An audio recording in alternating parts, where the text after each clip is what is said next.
नमस्कार. 8 मार्च हा दिवस जागतिक महिला दिवस म्हणून साजरा करण्यात येतो आणि खरं तर हा दिवस महिलांना त्यांच्या समानतेची, त्यांच्या हक्कांची जाणीव करून देणारा आहे. आणि या जागतिक महिला दिनाच्या निमित्ताने आज आमच्याकडे विशेष पाहुणे आलेले आहेत, ज्या यशस्वी महिला उद्योजिका आहेत आणि आज आपल्याला त्या यशाचा मंत्र पण देणार आहे. चला तर आजच्या भागाला सुरुवात करूया. नमस्कार, मी मयुरेश गोखले शंखनाद प्रस्तुत विशेष भागात आपले स्वागत करतो. तर आज आपल्यासोबत आहेत सौ रश्मी कुलकर्णी. नमस्कार रश्मीताई. नमस्कार. सौ रश्मी कुलकर्णी या मॅनेजिंग डायरेक्टर आहेत झिरो सिस्टमच्या, को फाउंडर ऑफ नॅव्हिटाज लाइटिंग ब्रँड, त्या विदर्भ इंडस्ट्री असोसिएशनच्या लेडीज विंगच्या चेअरपर्सन आहेत, एंटरप्रेन्युअर ऑफ द इयर आणि असे अनेक पुरस्कार त्यांना आपल्या विदर्भात, महाराष्ट्रात आणि पूर्ण भारत देशातून मिळालेले आहे. तर अशी एक यशस्वी महिला उद्योजिका आज आपल्या इथे आहेत आणि जागतिक महिला दिनाच्या निमित्ताने आपण हा विशेष भाग इथे घेतोय. तर आता बघूया आपल्या महिलांना काय यशाचा मंत्र त्या देतात. रश्मीताई, कशा आहात? एकदम छान. सर्वात आधी तर जागतिक महिला दिनाच्या तुम्हाला खूप खूप शुभेच्छा. थँक्यू. मला सांगा की तुम्ही इंजिनिअरिंग केलेलं आहे आणि सहसा आपण असं बघतो की इंजिनिअरिंग झाल्यानंतर मुलं नोकरीकडे जातात, एका चांगल्या पॅकेजची नोकरी, प्लेसमेंट लागल्यानंतर त्याच्या मागे राहतात. तुम्ही व्यवसायात कशा काय उतरल्या? माझ्यासोबत म्हणजे बहुतेक देवाला असं हवं असेल आहे की मी व्यवसायात यावं. मला इंजिनिअरिंगला मी असताना कॅम्पस प्लेसमेंट झालेलं होतं आणि कॅम्पसच्या अंतर्गत मला पुण्याला सॉफ्टवेअर डेव्हलपमेंट म्हणून जॉबही लागला होता टेक महिंद्रामध्ये. पण तेव्हा 2001चं ट्विन टॉवरवालं जे डिझास्टर झालं आणि त्याच्यामुळे आम्हाला कॅन्सलेशन लेटर झाले आणि म्हणून माझा पूर्ण हे शिफ्ट झाला. म्हणजे जे काही मला सॉफ्टवेअर प्रोग्रामिंग खूप आवडायचं आणि हे जर नसतं झालं म्हणजे आपण जे म्हणतो ना की आपली लॉस्ट ऑपॉर्च्युनिटी जेव्हा असते किंवा एखादं फेल्युअर, आपण तेव्हा तर माझ्यासाठी ते मोठं फेल्युअरच होतं. पण त्याच्यातून नंतर पुढे तुमच्यासाठी काहीतरी मोठं असतं, ह्याच्यासाठी मी ते बेस्ट एक्झाम्पल आहे की त्याच्यामुळे मला नंतर म्हणजे मी इथे नागपूरलाही जॉब केला, लेक्चररशिप केली, जॉब केला. कारण घरी कधीच बिझनेसचा बॅकग्राऊंड नव्हता माझ्या. म्हणजे कोणीच, बाबा बँकेमध्ये, आई हाऊसवाईफ, तर कधी नव्हता. पण त्याच्यामुळे सासरी जेव्हा मला ते एक्सपोजर मिळालं, आईंचा स्वतःचा बिझनेस होता, नवऱ्याचा वेगळा बिझनेस होता, तर त्याच्यात मला ऑप्शन होता की नवऱ्याला जॉईन करावं की सासूला. तर त्याच्यात मी दोन्हीकडे मदत करायचे आणि मग मी नॉट सो ऑब्व्हियस असा चॉईस घेतला, सासूला जॉईन झाले. अरे वा, क्या बात आहे. म्हणजे तुम्ही सासूबाईंसोबत हा बिझनेस सुरू केलेला आहे. येस. आणि खरंच एक गोष्ट इथे यांनी अशी सांगितली की त्यांना एक अपॉर्च्युनिटी मिळाली होती जी फेल झाली आणि त्याच्यातून पुढे त्या येऊन त्यांनी व्यवसायाला सुरुवात केली. म्हणजे ह्या सगळ्या फेल्युअर्सतून, या सगळ्या याच्यातून सुद्धा आपल्याला पुढे बरंच काही शिकायला मिळू शकतं. पण हा व्यवसाय जेव्हा तुम्ही निवडला, म्हणजे तुमच्या सासूबाईंनी आणि तुम्ही काय ठरवलं की आपल्याला लाइटिंग ब्रँड मध्ये यायचंय, असं काय घडलं की ह्या बिझनेस तुम्ही सुरू करायचं ठरवलं? आम्ही ना तोपर्यंत एम्बेडेड सिस्टीम्स मध्ये काम करायचो की म्हणजे कस्टमाइज सिस्टीम्स बनवायचो आणि ॲज अ प्रोडक्शन किंवा ॲज अ मॅन्युफॅक्चरिंग युनिट म्हणून आमचं नव्हतं. कस्टम सिस्टीम्स बनवायचे, वर्षातून 4-5 सिस्टीम्स अशा असायच्या आणि नवीन टेक्नॉलॉजी बेस्ड कामच करायचो. तर तेव्हा असं झालं की आम्हाला एक मोठं आमचं म्हणजे पुन्हा तसंच फेल्युअर की मोठं एक काम आमचं हायकोर्टाचं, ते आम्हाला नाही मिळू शकलं. त्याच्या भरोशावरती आम्ही बरीच मेहनत केली होती एक वर्षभर आणि ते काम आमच्या हातचं गेलं. आणि मग आम्ही विचार करायला लागलो की मग हे असंच करत राहायचं का? म्हणजे दरवेळेला त्याच्यासाठी आपण एवढी मेहनत करतो आणि मग ते आपल्याला कधी मिळतं नाही मिळत, तर अशा ह्याच्यात काय करावं? तर तेव्हा माझ्या मिस्टरांचा ते फिल्म्स बनवतात, तर त्यांच्या ह्याच्यात आम्हाला अडचण लक्षात आली. म्हणजे कधीही ना कुठल्याही बिझनेसची सुरुवात जर आपण एखादा प्रॉब्लेम सॉल्व्ह करण्यासाठी म्हणून केली तर ते सगळ्यात इफेक्टिव्ह असतं. की तर तो प्रॉब्लेम आम्ही त्यांचा लाइटिंगचा जो होता तो सॉल्व्ह करण्यासाठी आम्ही LED लाईट्स बनवले पहिल्यांदा, ह्यूज मोठे लाईट्स. तर आणि त्याच्यामुळे शूटिंगसाठी फ्लिकर चालत नाही, शूटिंगसाठी CRI चांगला लागतो. सो टेक्निकली बेस्ट लाईट्स आम्ही पहिल्यांदा बनवले आणि मग आम्ही त्याचा विस्तार इंडस्ट्रीजमध्ये लागणारे लाईट्स, मग त्याला इंडस्ट्रीयल लाईट्समध्ये शिफ्ट झालो. मग आणि म्हणजे तेव्हापासून सो तो असं काही ठरवून नाही की आता आपल्याला हे करायचं, पण हे नक्की ठरवलं होतं की आता आपल्याला मॅन्युफॅक्चरिंगमध्ये जायला पाहिजे. कारण इतके वर्ष आपण जशा टाईपच्या कस्टम सिस्टीम्समध्ये करतो आहे त्याच्यापेक्षा मॅन्युफॅक्चरिंगमध्ये ग्रोथ असते आणि त्याच्यात तशा प्रकारचे फेल्युअर्स नसतात, वेगळ्या प्रकारचे फेल्युअर्स असतात. पण तर त्याच्यामुळे आम्ही 2014 मध्ये हा पहिल्यांदा नॅव्हिटास लाइटिंग हा ब्रँड रजिस्टर केला आणि रजिस्टर्ड ब्रँडनी सुरुवात केली मॅन्युफॅक्चरिंग. तुम्ही सांगता सांगता मला आता एक गोष्ट अशी आठवली. विष्णू मनोहर, सगळं फेमस पर्सनॅलिटी आहे, तर त्यांनी सुद्धा जेव्हा असं एकदा सांगितलं होतं त्यांच्या बिझनेस बद्दल की त्यांनी 3 वेळा सेम फील्डमध्ये बिझनेस करायचा प्रयत्न केला जो फेल झाला आणि आज त्याच क्षेत्रात ते पूर्ण जगात नाव कमवतात आहे. तर खरंच हे म्हणजे खूप एक उद्योजकांसाठी एक इन्स्पिरेशन असू शकतं की आज जे तुम्ही सांगितलं की तुम्हाला बऱ्याचदा संकटांचा सामना करावा लागला. तुमचा जो ब्रँड आहे तो नॅव्हिटाज लाइटिंग ब्रँड हा आहे. आता जसं तुम्ही सांगितलं की तुमच्या घरूनच तुम्ही त्याची सुरुवात केली. नेमका आता नॅव्हिटाज लाइटिंग ब्रँडचं काय काम सुरू आहे आपल्या याच्यात महाराष्ट्रात?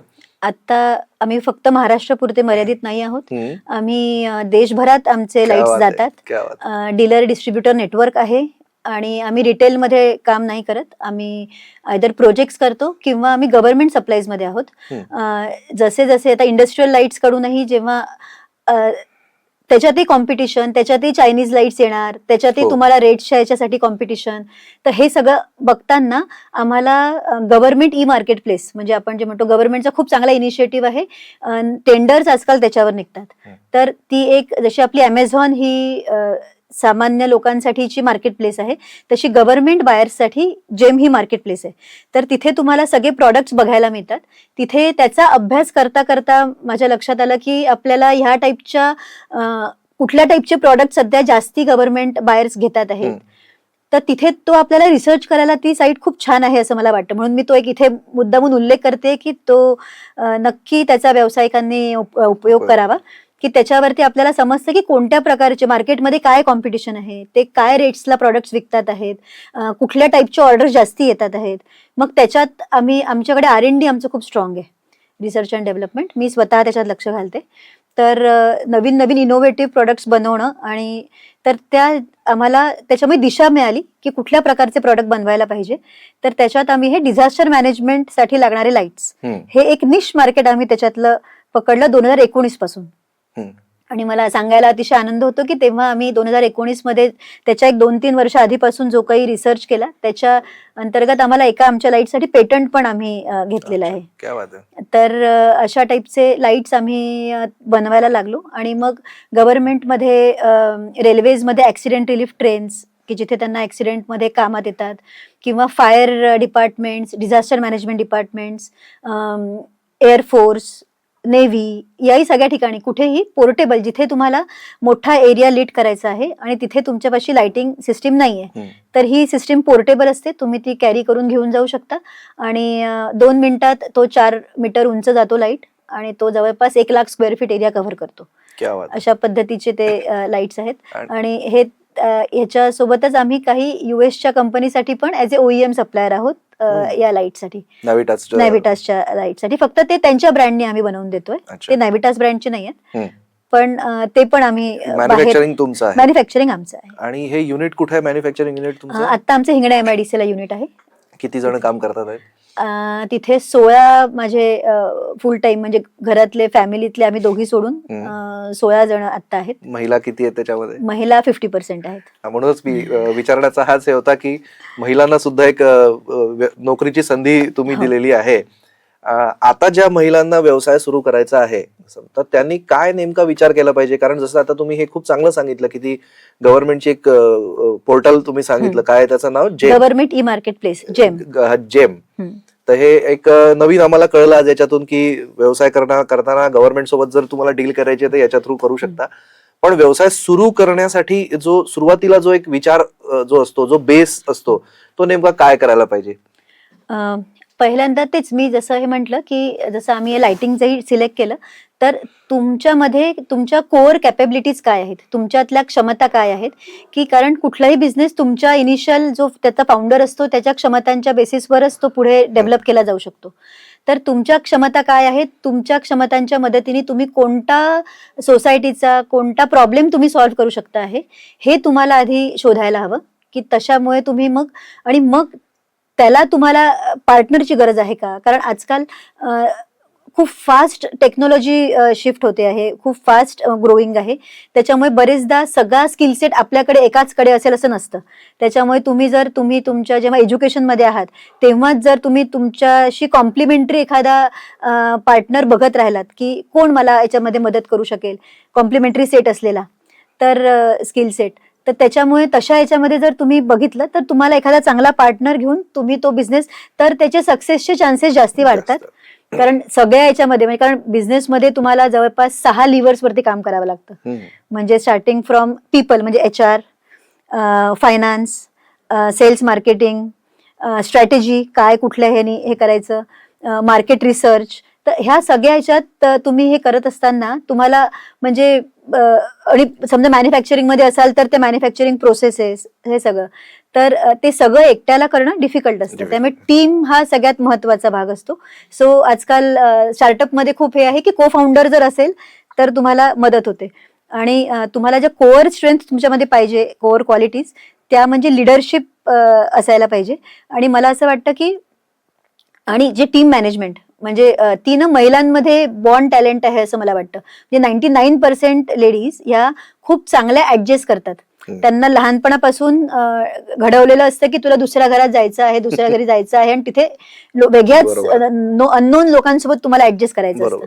तर अशा याच्यामध्ये तुम्हाला त्याची सवयच असते, म्हणजे त्याच्यासाठी घडवलेलंच असतं मुलींना. आणि हे ना बिझनेसमध्ये खूपच कामात येतं. म्हणजे आमच्याकडे कधीच आम्हाला HR चा प्रॉब्लेम येत नाही. म्हणजे लोकांशी कसं जुळवून घ्यायचं किंवा लोकांचं रिटेन्शन, लोक सोडून जातात. तर कल्चर जे एक महिला जशी घरात सुंदर कल्चर ठेवते ना, महिलेच्याच वरती अवलंबून असतं की तुमच्या घरातलं कल्चर कसं आहे. बरोबर. तर हेच ते कल्चर तुम्हाला बिझनेसमध्ये पण लागतं. म्हणजे सगळेच एम्प्लॉईज हे फक्त सॅलरी बघून नाही येत, त्यांना तिथलं कल्चर पण जेव्हा आवडतं तेव्हा ते तिथे थांबतात. तर ते कल्चर डेव्हलप करणं हे खूप नॅचरल हे आहे महिलांसाठी. आणि लिडरशिप पण बऱ्याचशा महिला आजकाल म्हणजे एक तर एक्सपोजर खूप मिळत आहे, शिक्षण खूप चांगलं आहे, म्हणजे टेक्निकल एज्युकेशन पण खूप जणी घेतात आहेत. त्यामुळे ते सगळं सोपं आहे आत्ताच्या ह्याच्यात. त्यामुळे म्हणजे मला असं वाटतं की पुरुषांपेक्षा जास्ती ऍडव्हान्टेज महिलांना आहे उद्योगात जाण्यासाठी. नक्कीच. आणि हे उदाहरण खूप चांगलं सांगितलं तुम्ही की त्या ऍडजस्ट करू शकतात घर सांभाळताना. तर त्या बिझनेस तर नक्कीच खरंच चांगला करू आणि शकते. त्या मल्टीटास्किंग हे त्यांच्यामध्ये बॉर्न टॅलेंट असतं. आणि त्या म्हणजे ऑलरेडी त्या घर सांभाळतात, बाहेरचं सांभाळतात. तुम्ही बघितलं असेल सगळ्यांच्याच घरांमध्ये जे काही सामाजिक एक आपली बांधिलकी असते ती पण मॅक्झिमम ठिकाणी महिलाच सांभाळताना दिसतात. की तुमचे रिलेशन्स डेव्हलप करणं, रिलेशन्स सांभाळणं. इथेही तुम्हाला कस्टमर रिलेशन्स मॅनेज करावे लागतात, वेंडर्स रिलेशन्स मॅनेज करावे लागतात, सगळ्यांशी जुळवून घेणं आणि हे तुमचे एम्प्लॉई सोबतची रिलेशन्स. तर हे सगळं नॅचरलीच महिला छान करू शकतात. म्हणजे गृहिणींचे जे गुण असतात ते खरे व्यवसायासाठी उत्तम आहेत. खरंच खूप छान सांगितलं तर रश्मिताईंनी की व्यवसाय सुरू करताना काय काय विचार करावा लागेल. आणि ते खूप सोपं आहे असं मला वाटायला लागलं की महिलांनी फार टेन्शन घेऊ नये एखादा व्यवसाय जर करायचा असेल. आणि आजकाल गव्हर्नमेंटच्या स्कीम्स पण खूप चांगल्या आहेत महिला उद्योजकांसाठी. आणि जर तुम्ही पहिलेपासून छोटे छोटे लोन्स घेत असाल, म्हणजे बरेचदा महिला म्हणतात की आम्हाला फायनान्सचा प्रॉब्लेम येतो, आम्हाला बँका लोन देत नाहीत. तर त्याच्यामध्ये मुख्य प्रॉब्लेम काय असतो की तुमच्या नावावरती प्रॉपर्टी नसते, तुम्ही कोलॅटरल म्हणून काही देण्यासाठी लेडीज जवळ नसतं. पण म्हणजे आता त्याच्यासाठी म्हणजे आम्ही एक मी थोडंसं आउट ऑफ द वे जाऊन सांगते. आम्ही VIA ला मी लेडी विंगला चेअरपर्सन आहे सध्या. तर त्याच्या अंतर्गत आम्ही महिला उद्योजिका पार काढण्यासाठी नागपुरामध्ये प्रयत्न करतो आहे की ज्याच्यामध्ये कमी रेटमध्ये महिलांसाठी एक वेगळं औद्योगिक क्षेत्र तयार झालं पाहिजे की जे फक्त महिलांसाठी आहे. आणि त्या अंतर्गत त्यांना तिथे स्वस्तात प्लॉट मिळेल. एकदा जर प्लॉट मिळाला ना तुमच्या मालकीचा असेल तर तुम्ही सगळ्या गव्हर्नमेंटच्या स्कीम्सचा खूप सहजपणे त्याचा फायदा करून घेऊ शकता. आता मी जे सगळ्या ह्याच्यात बघते म्हणजे being a chairperson of lady wing, सगळ्या महिलांना त्यांना करण्याची खूप इच्छा आहे पण बँकांकडून सपोर्ट मिळत नाही, हा जो प्रॉब्लेम होतो. तर त्याच्यामध्ये तुमच्या नावावरती जर एक जागा जर असेल ना तर त्याच्यावरती तुमचं, आणि ती छोटी पण असू शकते, ती फ्लॅटेड पण असू शकते, तुम्ही त्यातला एखादा गाळा तुमच्या नावावरती आहे असंही असू शकतं, तितक्यापासून पण तुम्ही सुरुवात करू शकता. तिथे तुम्ही, आणि जेव्हा इतक्या लेडीज एकत्र येतील ना, महिला जेव्हा एकत्र काम करतात आहेत तेव्हा एकीला बघून दुसरीला प्रोत्साहन मिळतं की ही करू शकते आहे, ही तर माझ्यासारखी आहे. माझ्यासारखी एक महिला, म्हणजे आपल्याला जे लांबून असं वाटतं ना की ती करते म्हणजे ती कोणीतरी समथिंग ग्रेट असली पाहिजे, तिच्यात खूपच वेगळ्याच क्वालिटीज असल्या पाहिजे. तर असं मुळीच नसतं. आपल्याला जेव्हा आपण त्यांच्या सोबत काम करू ना, म्हणजे जेव्हा असं क्लस्टर असेल, एकत्र हे असतील गाळे सगळ्यांचे, तर जेव्हा ते सोबत काम करू तेव्हा ते आपोआप कॉन्फिडन्स वाढत जातो की ती करते आहे तर मी पण करू शकते. आणि अशा याने ग्रोथही एकमेकींच्या सोबतीने ती फास्ट होऊ शकते. तुम्ही मगाशी सांगितलं की पार्टनर शोधायचा जर तुम्ही व्यवसायात असाल तर तुमच्या पार्टनर तुमच्या सासूबाई आहेत. तर सहज मला कसं लक्षात आलं की बऱ्याचशा घरांमध्ये सून आणि सासूचं पटत नाही, म्हणजे सगळ्याच घरी नाही पण बऱ्याच घरांमध्ये असं होतं. आणि तुम्ही दोघी पार्टनर आहात तर थोडंसं एक्सप्लेन करायला, म्हणजे तुमचं कधी भांडण नाही झालं का किंवा कधी मतभेद होत नाहीत का? आम्हाला खूप जण विचारतात, पण मी 100% यांनी सांगते की आमचं आतापर्यंत एकदा सुद्धा वाद झालेला नाही. क्या बात, म्हणजे तुमचे मतभेद होत नाहीत कधी नाही. व्यवसायामध्ये? आणि नाही, मतभेद होतात. मतभेद नसतील तर मग तुम्ही ग्रोथ नाही करू शकत. बरोबर. म्हणजे माझं काही वेगळं मत असेल आहे, आईंचं काही वेगळं मत असेल आहे, असं होतच. पण त्याच्यावरती आमचं इतकं हेल्दी डिस्कशन होतं की तू त्याच्यातला त्यांचा काय पॉइंट ऑफ व्ह्यू आहे, त्याच्यात माझा काय पॉइंट ऑफ व्ह्यू आहे. आणि मग कधी जर का ते, जसं आता आमच्या इथे आम्ही कामं आमची बऱ्यापैकी डिवायडेड आहेत की R&D, मार्केटिंग, सेल्स मी बघते, बाकी as a being proprietor of Zero Systems त्या सगळं हे बघतात, अकाउंटिंग. आणि त्यांना एक वरतून म्हणता येईल ईगल आय व्ह्यू त्यांचा पूर्ण बिझनेसवर असतो. तर ह्या सगळ्या गोष्टी त्या बघत असतात. तर त्याच्यामध्ये त्यामुळे फायनान्स साईडनी काही हे असेल आहे तर मी हात वर करते की तुम्ही जे म्हणाल ते एकदम परफेक्ट, त्याच्यामध्ये मी फार हे लक्ष घालत नाही. पण जर एखाद्या सेल्स मार्केटिंगची स्ट्रॅटेजी असेल आहे किंवा हे, आणि त्यांचाही अनुभव इतका दांडगा आहे इतक्या वर्षांचा की त्याच्यामुळे त्याचाही मला फार उपयोग होतो. म्हणजे मी बरेचदा R&D मधले पण प्रॉब्लेम्स मला असतील तर ते मी त्यांच्यासोबत डिस्कस करते, की कारण बरेचदा ना डिस्कशन मधून प्रॉब्लेम सॉल्व्ह होतात. तर ते त्यांच्यासोबत डिस्कस करते. त्याही टेक्निकली खूप स्ट्रॉंग आहेत आणि त्याच्यातून हे सोल्युशन निघतं. आणि आम्ही ना पहिलेपासून हे ठरवलेलं आहे की जगाच्या पाठीवरती आमच्या आजूबाजूच्या लोकांचं कोणाचं काही मत असो, आमच्या दोघींची साईड ही नेहमी एकच असेल. हे त्यांनी मला सगळ्यात पहिल्या दिवशी, नवीन सून जेव्हा लग्न करून घरी येते तेव्हा सासूनी सांगितलेलं पहिलं वाक्य काय असावं, हे म्हणजे मी मुद्दामून इथे मेन्शन करू इच्छिते की त्या म्हणाल्या की आपण दोघी बाहेरून आलेले आहोत, माझी मुलं पण कुलकर्णी आहेत, नवराही कुलकर्णी आहे, पण मी पण बाहेरची आहे, तू पण बाहेरची आहेस. आपल्याला जर इथे कुलकर्ण्यांसोबत राहायचं असेल तर आपली बाजू नेहमी एक असली पाहिजे. म्हणजे तर त्याच्यामुळे हा कॉन्फिडन्स जेव्हा एका नवीन सुनेला येतो ना घरात आल्यानंतर, की सासूच म्हणते की मी नेहमी तुझ्याच बाजूने राहणार आहे, तर मग इतका विश्वास, इतकं बॉन्डिंग, म्हणजे सगळ्यात जास्ती बॉन्डिंग माझं त्याच्यामुळे पहिल्यांदा सासूसोबत तयार झालं. आणि ते बॉन्डिंग आम्ही नंतर कॅरी फॉरवर्ड आमच्या बिझनेसमध्ये पण झालं. आणि जो तुमचा बिझनेस आता एवढा यशस्वी झालाय त्याच्या मागचं खरं हे सगळं तुमचं बॉन्डिंगच आहे असं आपण म्हणू शकतो. येस. कारण त्यांचा सपोर्ट, त्यांचा अनुभव, आणि जेव्हा नवीन टेक्नॉलॉजी आणि आधीचा अनुभव हे दोन्ही एकत्र येतात तेव्हा मला असं वाटतं कोणी तुम्हाला थांबवू नाही शकत पुढे जाण्यापासून. करेक्ट. एक इंजिनियर पासून आज तुमचा एक यशस्वी महिला उद्योजक असा प्रवास आहे. विदर्भ इंडस्ट्री असोसिएशनच्या अध्यक्ष आहात लेडीज विंगच्या. आज जागतिक महिला दिवसानिमित्ताने तुम्ही आमच्या महिला दर्शकांना काय मार्गदर्शन कराल? महिला दिनाची यावर्षीची जी थीम आहे ती आहे ऍक्सेलरेट ऍक्शन.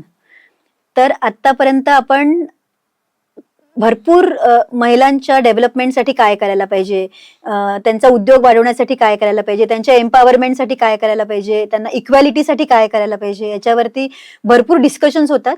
पण मला असं वाटतंय की आता ऍक्शन, फास्ट ऍक्शन घेण्याची वेळ आहे, असंच यावेळची थीम पण सांगते आहे. आणि म्हणूनच म्हणजे मला हेच वाटतं की आपण खूप सारे स्वप्न बघितलेली असतात महिलांनी, मला पुढे जाऊन हे करायचंय. बरेचदा असं असतं की घरातल्या रिस्पॉन्सिबिलिटी संपल्यानंतर 40 नंतर एखादी महिला पण उद्योग सुरू करण्याचा विचार करते. आणि अशा आपल्या समोर खूप एक्झाम्पल्स आता आहेत की ह्या वयातही ज्यांनी सक्सेसफुली बिझनेसेस सुरू केलेले आहे, अशा पण आपल्याकडे खूप एक्झाम्पल्स आहेत. आणि त्यामुळे कुठलीही वय तुमचं हे नाही आहे, म्हणजे ते तुमचं काही बंधन किंवा हे राहू नाही शकत. कुठल्याही वयामध्ये तुम्ही उद्योग सुरू करू शकता. आणि जेव्हा तुमच्या जबाबदाऱ्या संपलेल्या आहे तेव्हा तुम्ही ऍक्सेलरेटेड पद्धतीने पण ऍक्शन घेऊन आपले ग्रोथ कडे जाऊ शकता. त्याच्यामुळे मला, आणि आजच्या दिवशी मला हे सांगावंसं वाटतं की जसं मी आधी सांगितलं की बॉर्न टॅलेंट आहे महिलांमध्ये बिझनेसमध्ये जाण्यासाठी. तर मला असं वाटतं की व्यवसाय हा फक्त नफा नाही, म्हणजे आपण पैसे कमवण्यासाठी फक्त व्यवसाय करतो आहे असं न राहता ही एक आपली समाजाला परतफेड पण करण्यासाठीचा हा खूप मोठा चान्स असतो. जेव्हा तुम्ही एखादा व्यवसाय सुरू करता तेव्हा तुम्ही तितक्या लोकांना एम्प्लॉयमेंट देता, त्याच्यामुळे तुम्ही समाजाच्या डेव्हलपमेंटमध्ये पण एक चांगलं कॉन्ट्रीब्युशन करू शकता. आणि महिलेचा उद्योग हा नेहमीच समाजाला पुढे नेण्यासाठी खूप उपयोगी होतो. कारण जेव्हा एखादी महिला घरामधली बिझनेसमध्ये जाते किंवा उद्योगामध्ये जाते, तर तेव्हा पूर्ण घर, म्हणजे जसं आपण म्हणतो की जेव्हा घरातली बाई शिकते तेव्हा पूर्ण घर शिक्षित होतं, तसं जेव्हा घरातली महिला व्यवसाय करते तेव्हा आपोआप घरामध्ये ते संस्कार होतात मुलांवरती. त्याच्यामुळे ही एक कौटुंबिक जबाबदारी म्हणून पण महिलांनी व्यवसायामध्ये जायला पाहिजे. आणि तुम्हाला त्याच्यामध्ये भरपूर फ्लेक्झिबिलिटी तुम्हाला मिळू शकते तुमच्या व्यवसायामध्ये. आजकाल वर्क फ्रॉम होम किंवा असे तुम्ही घरातही महिलांना उद्योग करण्यासाठी किंवा त्यांना जॉब देण्यासाठी पण ऑप्शन्स तुमच्यापाशी हे राहू शकतात. आणि मला हे वाटतं की सध्याची टेक्नॉलॉजी, जी चेंजिंग टेक्नॉलॉजी आहे, त्याचा पूर्णपणे वापर करून त्याचा फुल युटिलायझेशन करून महिलांनी आपला उद्योग सुरू करायला पाहिजे. आताचं मार्केटिंग पण सोशल मीडिया मार्केटिंगमुळे सोपं झालेलं आहे. तुमचा रीच खूप वाढलेला आहे. त्याच्यामुळे ओव्हरऑल सध्या खूप अनुकूल वातावरण आहे महिलांनी उद्योगामध्ये येण्यासाठी. आणि डेफिनेटली आणि कुठल्याही फेल्युअर्स मधूनच पुढचा मार्ग आपल्याला दिसत असतो.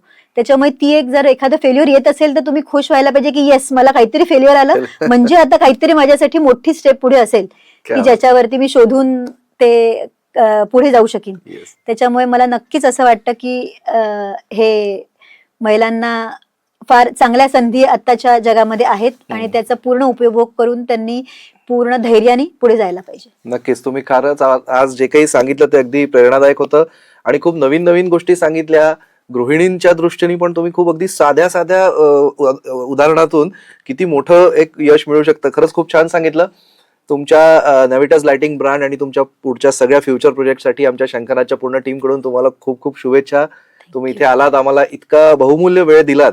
खरं तर आम्ही एक बऱ्याच दिवसापासून यांच्या संपर्कात होतो आणि यांचं खूप जास्त बिझी शेड्यूल आहे. आजही त्यांना बऱ्याच मीटिंग्स आहेत, पण तरी पण तुम्ही इथे आलात, आम्हाला वेळ दिला, इतकं छान मार्गदर्शन केलं, त्यासाठी आपले खूप खूप धन्यवाद. थँक्यू. आणि मला पण खूप छान वाटलं इथून व्ह्युअर्स सोबत पर्यंत माझा मेसेज पोहोचवण्यासाठी आणि कार्य पोहोचवण्यासाठी. आणि शंखनादची मी फार आभारी आहे. Thank you so much. थँक्यू.